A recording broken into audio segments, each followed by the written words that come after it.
Frères et sœurs de l'émission La manne du ciel. La manne jaillit toujours abondamment du ciel et nous donne la vie de notre Seigneur Jésus-Christ. Car sans cette vie, nous ne sommes rien du tout. Car la vie de Jésus-Christ, c'est ça qui est notre lumière. Et nous sommes lumière du monde. Et il faudrait qu'on aille partout et que notre lumière luise, qu'on prêche la parole de Dieu et que les gens glorifient notre Père qui est dans les cieux. Cette émission est présentée par le serviteur Jules Komlan Sossou de l'église missionnaire Philadelphie de Christ à Lomé, Togo. Et nous sommes heureux de partager ce moment avec vous afin que nous tous nous grandissions dans la parole de Dieu, qu'on la connaisse mieux et qu'on sache pourquoi nous sommes venus sur la terre. Car si nous ne savons pas pourquoi nous sommes venus sur la terre, nous serons là à nous amuser, que nous sommes riches, nous sommes ceci, cela. Ce n'est pas ça le problème. Mais nous sommes venus sur la terre pour apprendre à aimer les autres comme nous-mêmes et à leur pardonner, afin que notre Père qui est dans les cieux nous pardonne aussi nos offenses.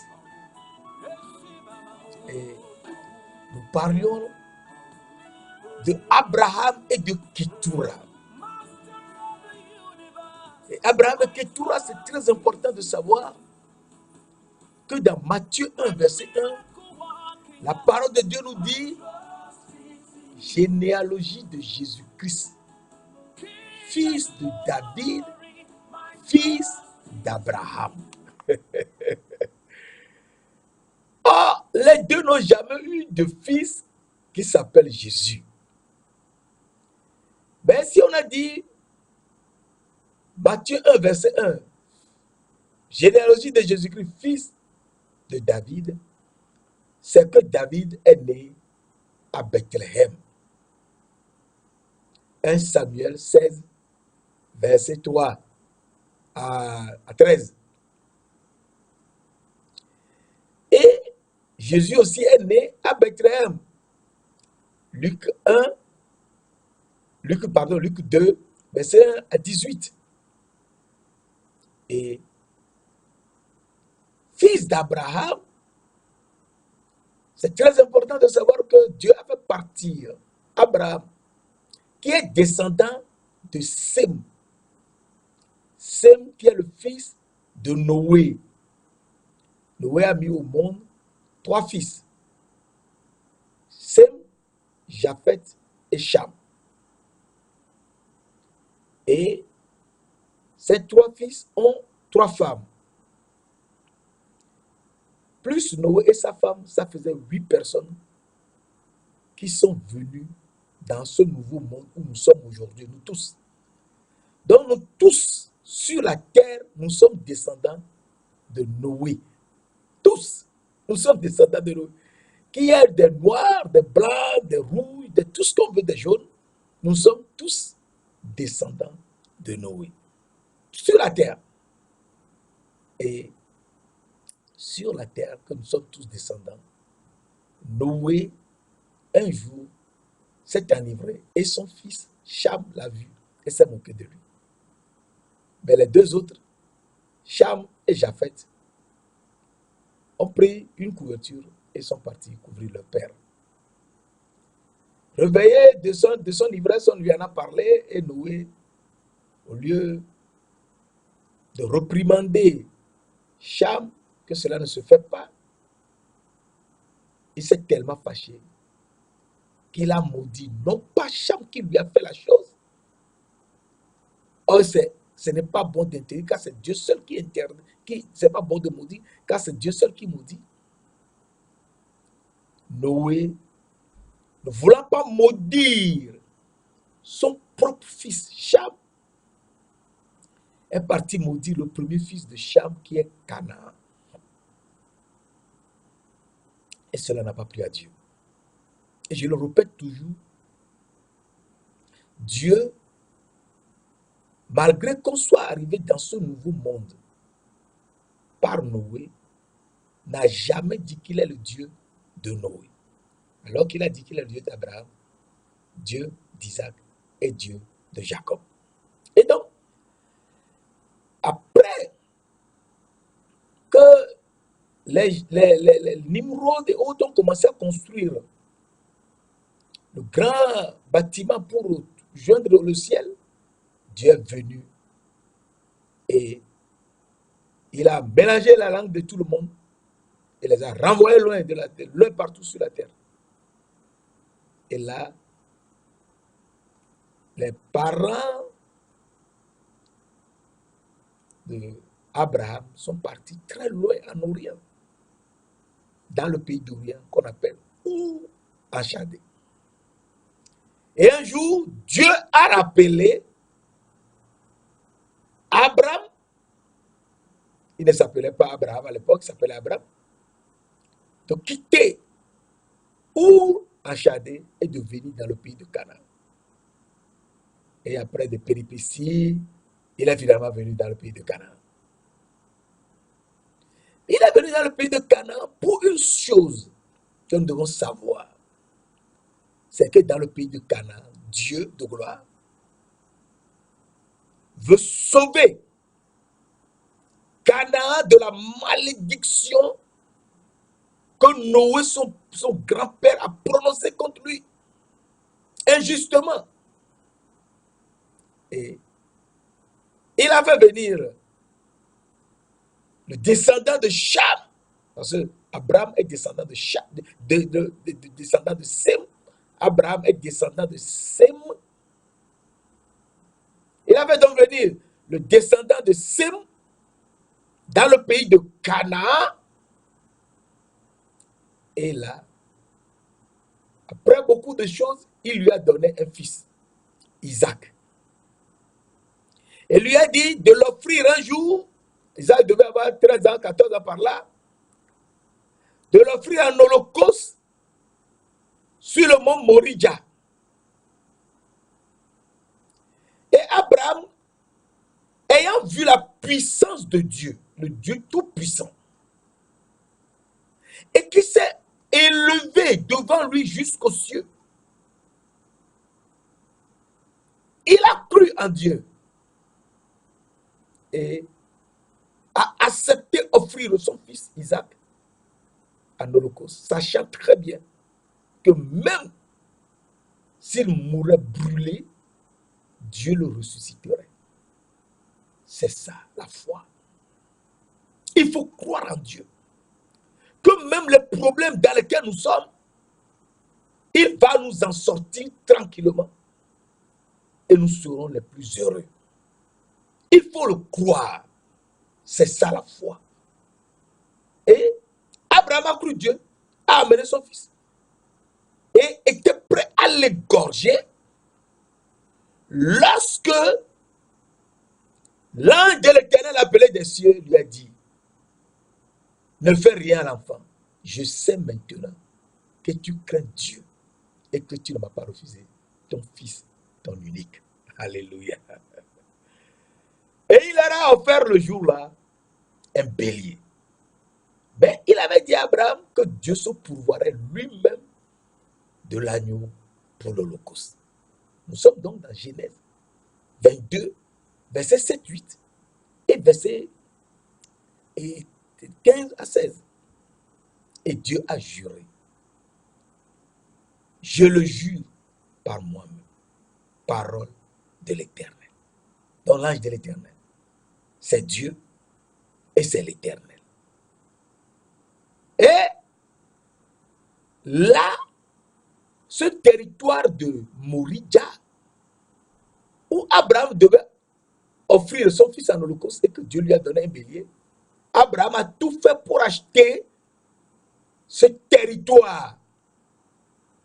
À la mort de sa femme, Sarah, Abraham a acheté le territoire de Makpela vis-à-vis de Mamré, qui appartenait au fils d'Ephron, le fils de Heth, Heth qui est le fils de Canaan. Donc, ce territoire a été acheté dans le pays de Canaan. Donc, Dieu a fait venir Abraham depuis Ur des Chaldées. Abraham qui est descendant de Sem, l'a fait venir dans le pays de Canaan pour acheter un territoire afin qu'il vienne nous laver de toute malédiction par son propre sang. Et c'est très important de savoir. Abraham, lorsque sa femme était morte, a tout fait et a acheté le territoire qui est vis-à-vis de Marie, le territoire de Macpéla, qui appartenait au fils de Heth. Heth qui est le fils de Canaan. Donc il a acheté ce territoire dans le pays de Canaan. Et nous avons vu que lorsque Sarah était morte, Abraham a pris une autre femme qui est du pays de Canaan et qui s'appelait Ketura. Et Canaan, dans la Bible, on l'appelle l'Éthiopien. Et donc, Ketura est éthiopienne. Et Ketura a donné 6 grands garçons à Abraham, dont le 4e s'appelle Madian. Et Abraham, ne voulant pas que les 6 garçons disputent son héritage après sa mort avec Isaac, les a envoyés dans le pays d'Orient auprès de leur grand frère Ismaël. Car nous avons vu dans Genèse 25, verset 9, que lorsqu'Abraham était mort, Ismaël a quitté le pays d'Orient et est venu à l'enterrement de son père avec Isaac. Donc, Genèse 25, verset 1 à 6, nous avons vu que Ketura, l'Éthiopienne, a donné 6 garçons à Abraham. Abraham les a envoyés auprès de leur grand frère dans le pays d'Orient. Et à la mort d'Abraham, Ismaël a quitté le pays d'Orient et est venu enterrer son père avec Isaac. Cela veut donc dire que Abraham a toujours été en contact avec son fils Ismaël. Et nous voyons bien que ces enfants qui étaient restés dans le pays d'Orient, eh bien, un jour, Moïse, qui a tué un Égyptien, a fui et est parti dans le pays de Madian. À tout hasard. Mais il n'y a pas de hasard avec Dieu. Dieu sait tout.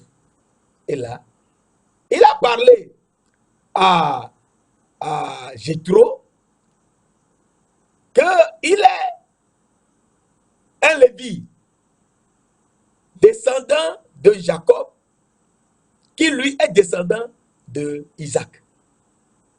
Et Jéthro lui a dit qu'ils sont frères, qu'eux aussi sont descendants de Abraham.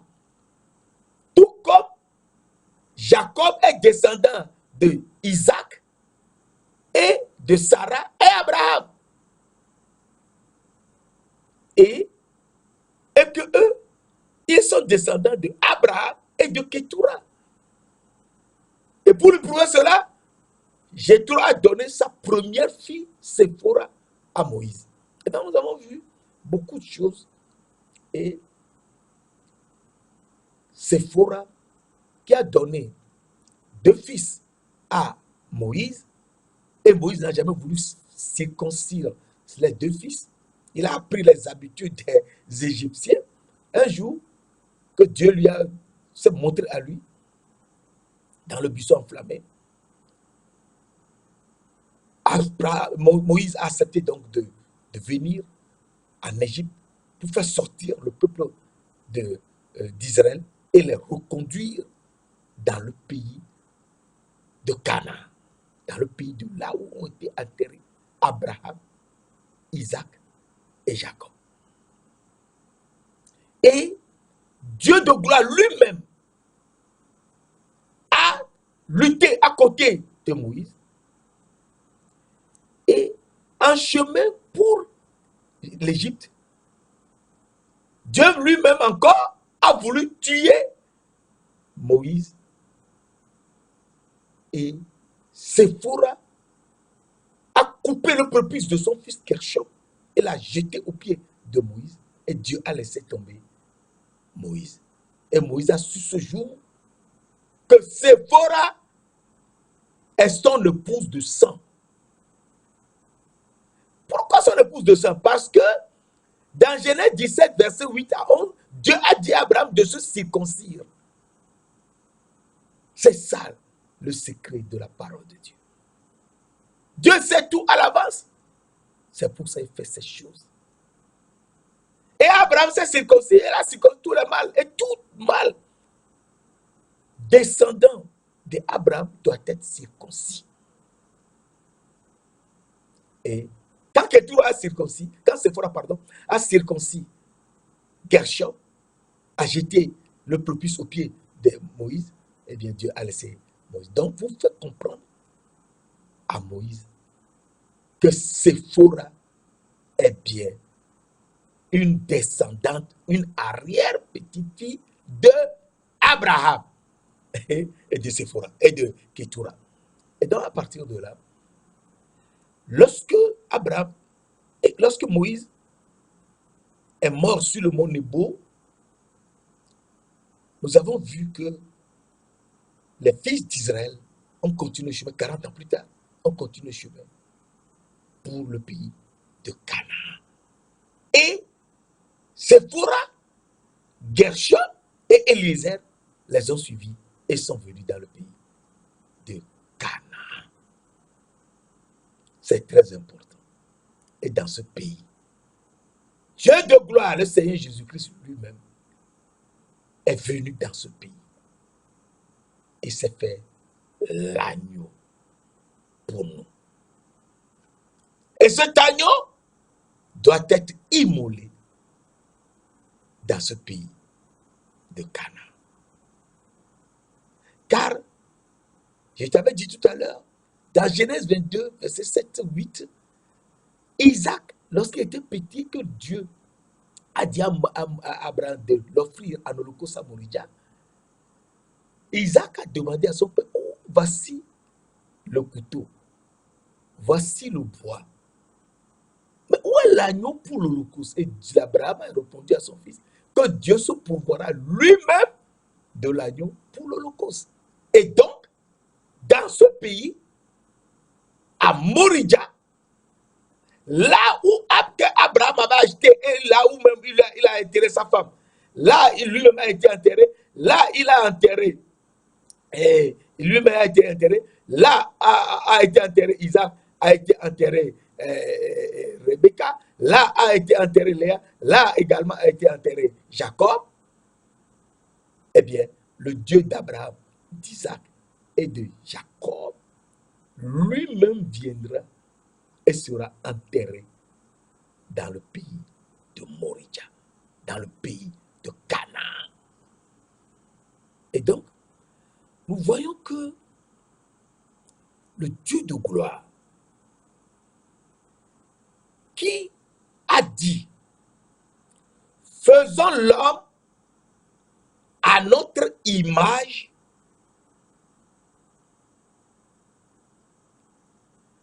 selon notre ressemblance, Genèse 1, verset 26, eh bien, Dieu a créé l'homme à son image. Genèse 1, verset 27. Dieu créa l'homme à son image. Et je t'avais dit la dernière fois que Dieu créa l'homme à son image. Cela veut dire que Dieu est le fils de l'homme. Donc, à son image, il est l'homme.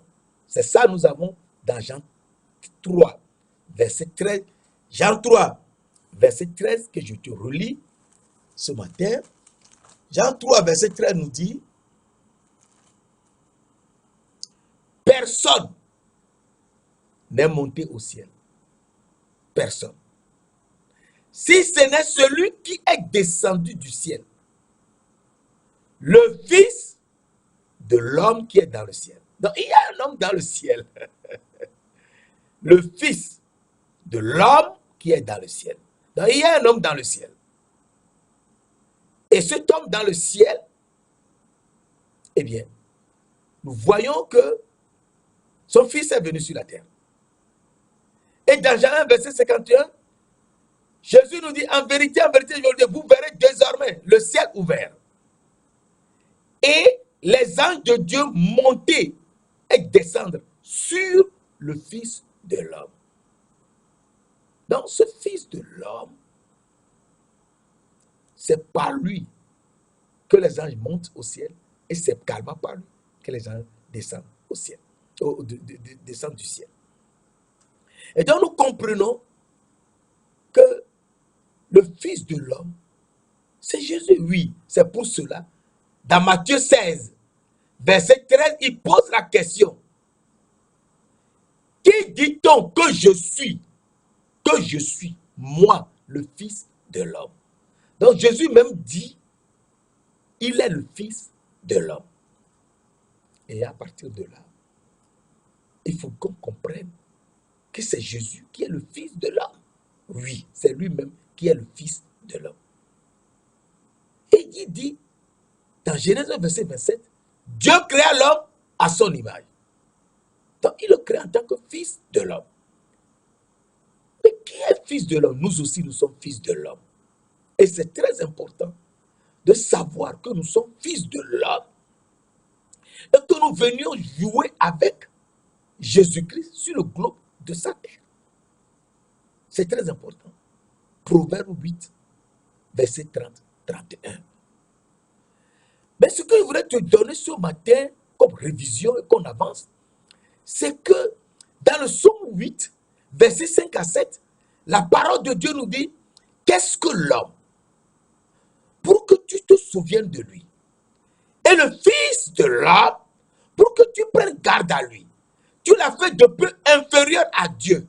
Tu lui as donné la domination sur l'œuvre de tes mains. Tu l'as couronné de gloire et de magnificence. Tu as tout mis sous ses pieds. Donc, le Fils de l'homme est le Fils d'un petit F. Ça se trouve dans l'Ancien Testament. Tout l'Ancien Testament, tu peux lire Psaume 107. Il y a plein de choses. Tu verras le Fils de l'homme. Mais jamais le Fils de l'homme grand F, ce n'est que dans le Nouveau Testament. Et c'est après Jésus-Christ que Jésus nous a fait Fils de l'homme. Fils de Dieu. Donc, dans le Fils de l'homme se trouve petit F, se trouve que dans l'Ancien Testament. Mais le Fils de l'homme grand F se trouve dans le Nouveau Testament. Donc il faut qu'on suive le Nouveau Testament pour comprendre ce que Dieu veut nous montrer. Lui-même, il est le Fils de l'homme grand F. Et donc,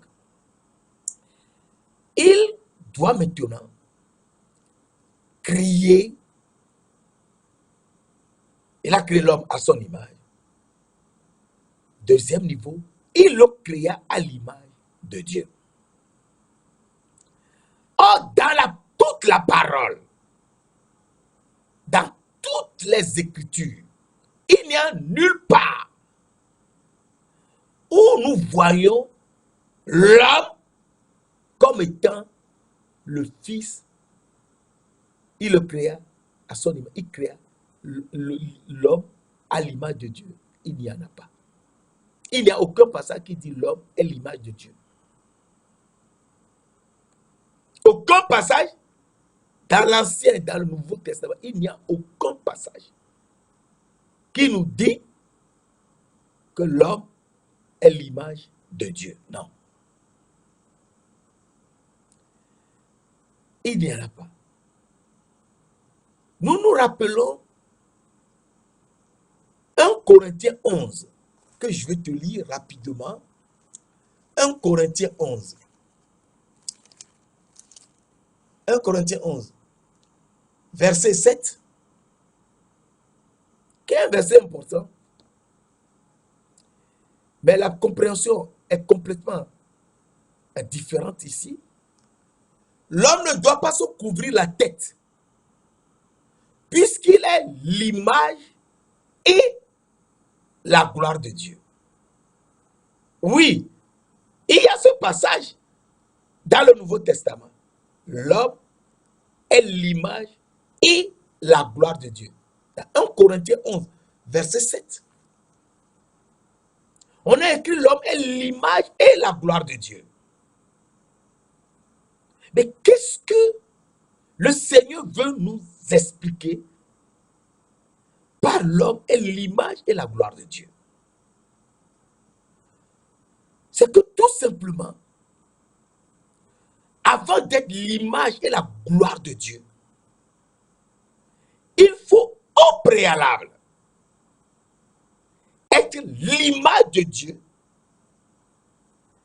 et être transformé, et à partir de là, on devient l'image et la gloire de Dieu. Sinon, on ne peut jamais. Alors, mes frères, mes sœurs, il faut qu'on soit éveillé pour comprendre que la parole de Dieu nous montre dans 2 Corinthiens 4, verset 3 à 4, 2 Corinthiens 4, verset 3 à 4, et c'est très important de le lire, 2 Corinthiens 4, verset 3 à 4, qui est très important. Alors, il faut que l'on réfléchisse autour de 2 Corinthiens 4, verset 3 à 4. Et dans 2 Corinthiens 4, verset 3 à 4, nous dit, si notre évangile est encore voilé, il est voilé pour ceux qui périssent, pour les incrédules dont le Dieu de ce siècle a aveuglé l'intelligence, pour qu'ils ne puissent pas briller la splendeur de l'évangile de la gloire de Christ, qui est l'image de Dieu. Christ est l'image de Dieu. Nous avons vu tout à l'heure que l'homme est l'image et la gloire de Dieu.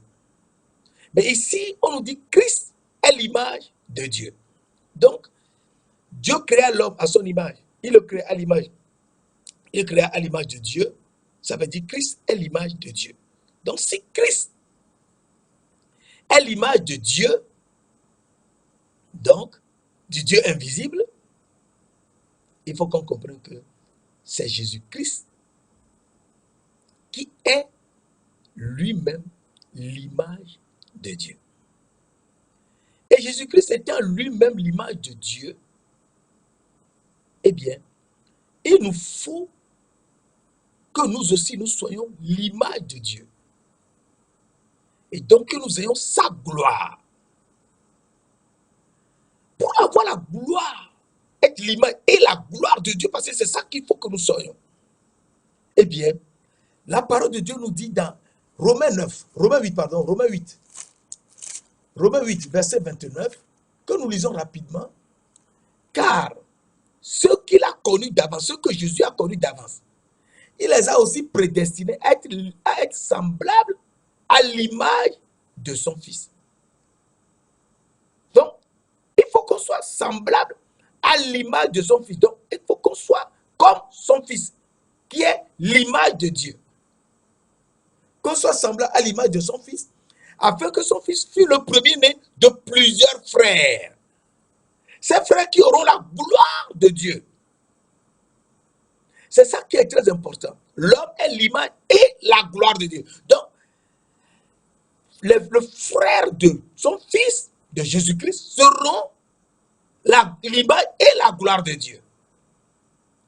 Eh bien, nous voyons que Jésus est l'image de Dieu.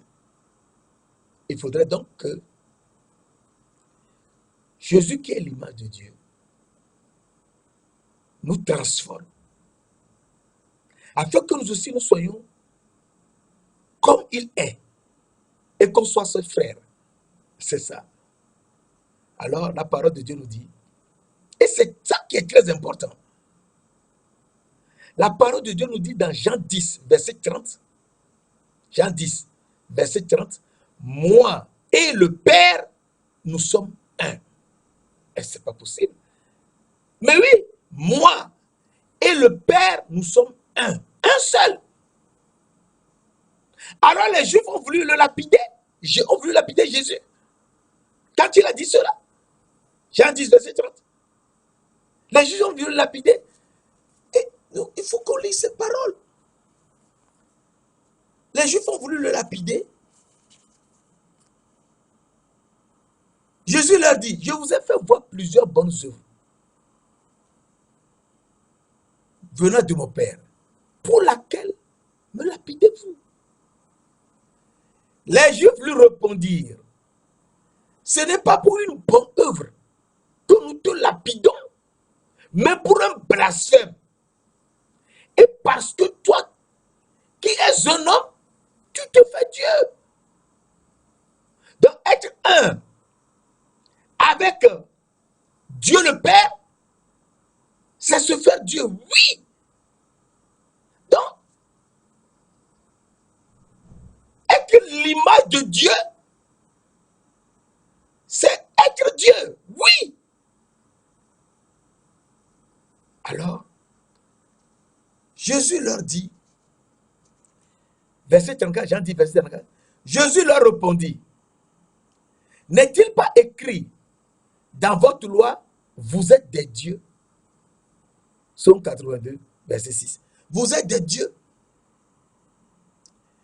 Si elle a appelé Dieu, petit d, ceux à qui la parole de Dieu a été adressée, et si l'écriture ne peut être anéantie, celui que le Père a sanctifié et envoyé dans le monde, vous lui dites, tu blasphèmes, et cela parce que j'ai dit. Donc c'est Jésus même qui parle. Parce que j'ai dit, je suis le Fils de Dieu. Donc le Fils de Dieu est un avec Dieu le Père. Ah, est-ce que le Fils de Dieu que Jésus dit, c'est qu'il dit qu'il est Dieu le Père? Oui, il est un avec lui. Alors, nous devons réfléchir que si Dieu nous dit cela, cela veut dire que nous devons faire très attention. Très attention. Parce que être fils de Dieu, c'est être un avec le Père. Alors, verset 38, 39 nous dit, reconnaissez que le Père est en moi et que je suis dans le Père. Donc, être un avec le Père et être fils de Dieu, c'est être dans le Père et que le Père soit en toi. À partir de là, nous devons réfléchir. Nous devons réfléchir que si nous sommes, et si nous devenons, c'est bien, si nous devenons fils de Dieu, comme Jésus le dit dans le Nouveau Testament, cela veut dire que nous serons un avec Dieu le Père. Alors, il faut qu'on réfléchisse et qu'on imagine, et au-delà de l'imagination, qu'on voit que être un avec Dieu le Père, comme Jésus le dit, c'est être un avec Jésus-Christ lui-même. Et donc, être un avec Jésus, c'est redevenir agneau. C'est de redevenir agneau de Dieu. Ou de devenir agneau. Alors, cette partie, il faut qu'on réfléchisse doucement. Parce que avant que les 3 cieux qui sont au-dessus de nos têtes, et la terre sur laquelle nous sommes, ne soient créés et fondés, il y a, avant la fondation du monde, les cieux des cieux. Oui, il y a les cieux des cieux.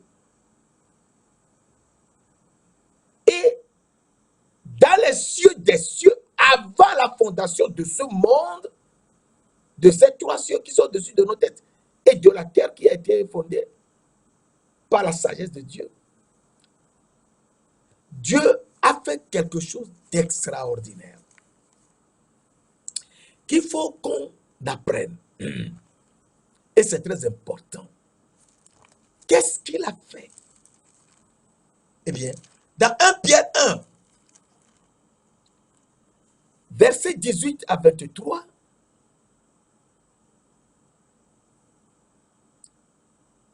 ou bien verset 18 à 21, c'est plus simple.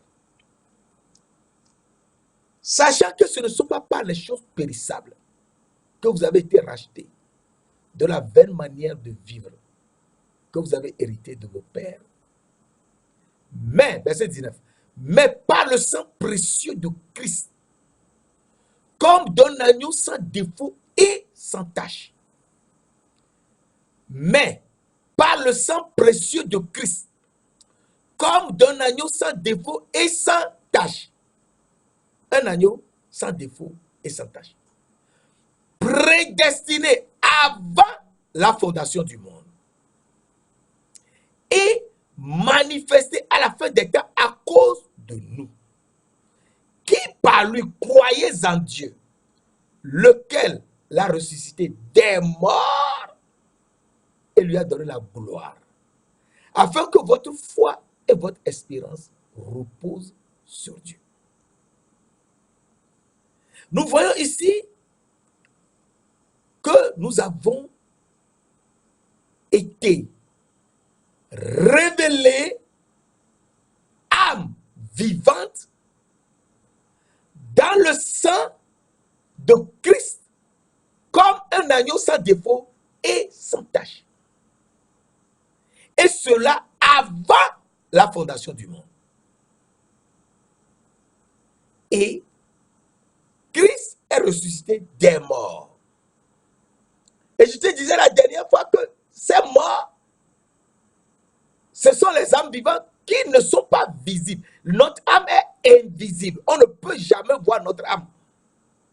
Notre âme est invisible. Et donc, à partir de là, nous étions comme des morts. Les séraphins qui sont dans les cieux des cieux à l'époque ne nous ont même pas vus. Mais nous étions des âmes vivantes. Nous sommes manifestés, révélés dans le sang de Christ, comme un agneau sans défaut et sans tache. Et donc, verset 20, 1 Pierre 1, verset 22, ayant purifié vos âmes. Ah, donc ce sont les âmes qui sont sorties du sang de Jésus-Christ, mais qui sont invisibles. Ayant purifié vos âmes en obéissant à la vérité. Pour avoir un amour fraternel sincère. Aimez-vous les uns les autres de tout votre cœur. Donc, il faut qu'on suive la parole pour comprendre que l'agneau, Christ, c'est de son sang que nous avons été révélés, âme vivante. Et venu maintenant sur la terre que Dieu a créée après les cieux et la terre, eh bien, Il nous a soufflé dans la poussière de la terre pour que nous soyons visibles. Et nous sommes visibles. Et donc, souffler dans la poussière de la terre, il veut que nous sachions quelque chose de très important. Et ce quelque chose, si nous le savons, ce n'est que par là que nous pouvons redevenir des fils de Dieu, comme lui-même. Qu'est-ce qu'il veut que nous sachions? Eh bien, nous ayant mis dans la poussière de la terre et que nous sommes visibles, eh bien, il faut qu'on apprenne à pardonner aux autres leurs offenses et notre Père nous pardonnera aussi. Car nous serons devenus des fils de Dieu. Et cela veut dire que avant de redevenir fils de Dieu, avant de devenir fils de Dieu, il faut que nous nous comportions également comme des agneaux. Jésus-Christ est l'agneau de Dieu qui ôte le péché du monde. C'est du sang de Christ comme un agneau que nous sommes révélés. Mais Jean 1, verset 29, Dieu nous dit, voici l'agneau de Dieu qui ôte le péché du monde. Donc, l'agneau de Dieu qui ôte le péché du monde nous pardonne nos péchés. Il faut pardonner. C'est pourquoi sur la croix, l'agneau de Dieu, étant sur la croix, a dit, la première parole que Jésus a dite sur la croix, Père, pardonne-leur, car ils ne savent pas ce qu'ils font. Donc, il faudrait que nous aussi, devenus agneaux, nous pardonnions aux autres les enfants. Et donc, Jésus, et c'est un passage très important, dans Jean 13, verset 1 à 17, Jean 13, verset 1 à 17, il a fait quelque chose d'extraordinaire. Jésus a enlevé ses habits. Il restait dans un petit slip. Et il a pris une étoffe et il s'est couvert. Et a commencé à nettoyer, à laver les pieds de ses disciples. Et à les nettoyer avec le linge dont il s'est couvert. Arrivé au niveau de Pierre, Pierre lui a dit, non, tu me laveras pas les pieds. Non, non, non. Jésus lui a dit, si tu ne te laves pas les pieds, tu n'auras pas part à ce que je vous donne. Alors Pierre a dit, si c'est ça, oh Seigneur, lave-moi la tête et tout. Et Jésus lui a dit, non, les pieds seuls suffisent. Pourquoi cela? C'est très important de le savoir, mes frères et sœurs. Parce que sur la croix, Jésus a été mis nu, comme il avait fait auprès de ses disciples le jour du dernier repas. Et il était dans son slip et on l'a cloué à la croix. Donc, à la croix, il était là comme un agneau muet devant ceux qui l'attendent. Ésaïe 53, verset 8, verset 7, 8. Et donc, à partir de là, sur la croix, il est l'agneau immolé entre les deux soirs. Entre les deux soirs. Et sur la croix, d'un seul coup, de midi à 15 heures, il y a eu les ténèbres sur toute la terre, comme la nuit. Et à 15 heures, à 17 heures, 18 heures, eh bien, il y a encore la lumière. Donc, à 18h, par là, 17h30, 18h, il y a eu encore le soir. Et ce jour, il y a eu 2 soirs. Et le soir, sur la croix qu'il était mort, Joseph d'Arimathée a pris son corps. Joseph d'Arimathée, qui est un homme riche, a pris son corps et là, elle a mis enseveli, elle a mis dans son tombeau, le tombeau du riche. Et c'est ça que Ésaïe 53, verset 9 nous dit, il a été mis dans le tombeau du riche. Et Joseph d'Arimathée était riche, qui a acheté un tombeau neuf, qu'il a fait dans la zone de Morija, qui est Golgotha, et il a un tombeau, il a préparé un tombeau là, lui le riche, et Jésus a été mis dans le tombeau du riche à Golgotha, à Morija, là où Abraham a acheté le terrain à Mapela auprès des fils de Heth, le Canaan, les Cananéens. Donc, il a été enseveli, Jésus a été enseveli dans un tombeau dans le pays de Canaan. Pourquoi cela? Eh bien, nous le lisons et nous y réfléchissons très durement. Il a fait cela tout simplement parce que Galates nous dit, Galates 3, verset 13, Christ nous a rachetés de la malédiction de la loi, étant devenu malédiction pour nous, car il est écrit, maudit est quiconque est pendu au bois. Christ, Galates 3, verset 13, Christ nous a rachetés de la malédiction de la loi, étant devenu malédiction pour nous, car il est écrit, maudit est quiconque est pendu au bois. Cela veut dire tout simplement quoi? Cela veut dire que la malédiction que Noé a prononcée sur Canaan, son petit-fils qui ne lui a rien fait et qui n'a pas plu à Dieu le Père, eh bien, Christ est venu et il s'est fait malédiction pour nous racheter de la malédiction qui avait été prononcée sur Canaan, la malédiction de la loi. Car il a écrit, maudit est quiconque est pendu au bois. Et donc Jésus-Christ a été maudit à notre place.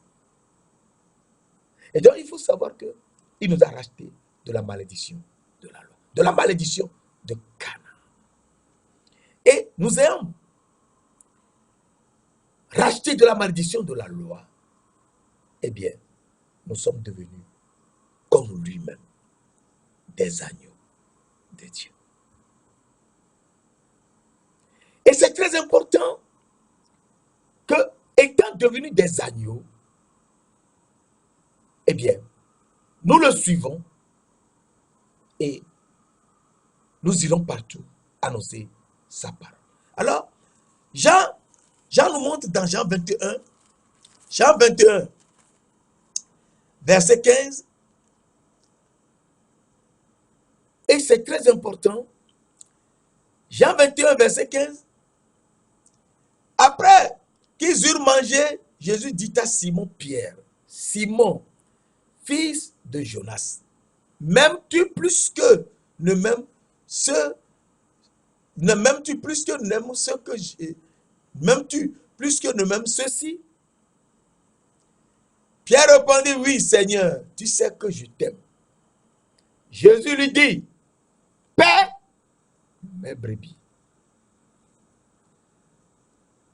Et dans Jean 21, verset 15, le Seigneur lui dit clairement, et c'est très important, dans le verset 15, parce qu'il a dit paie mes brebis dans le verset 16 et dans le verset 17. Mais dans le verset 15, Jean 21, verset 15, il dit paie mes agneaux. Dans toute la Bible, Dieu a dit paie mes agneaux à ce niveau seulement.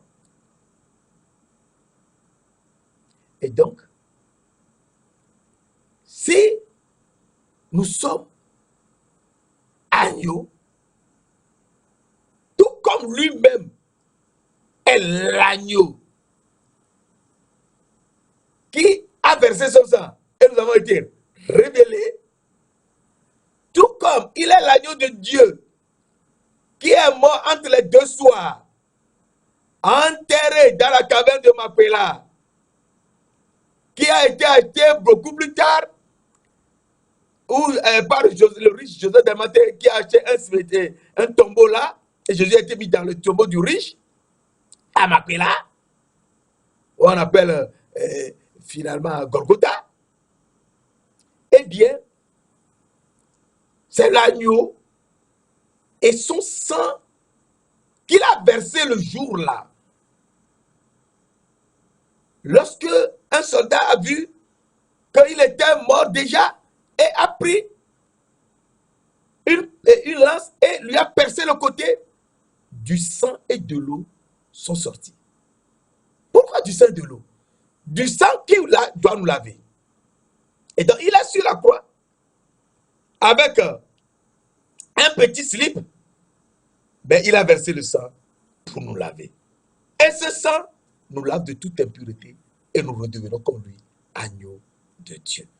Et étant devenu agneau de Dieu, eh bien, nous irons partout prêcher la parole de Dieu. Et nous serons toujours comme lui-même. Saint-Esprit, Esprit de gloire, Esprit du Dieu puissant, nous te louons, nous t'adorons. Nous nous exclamons devant toi, gloire, gloire, gloire. Merci pour ces enseignements. Enseigne-nous, conduis-nous dans la vérité. Et Dieu l'a déjà fait au nom précieux de notre Seigneur Jésus-Christ.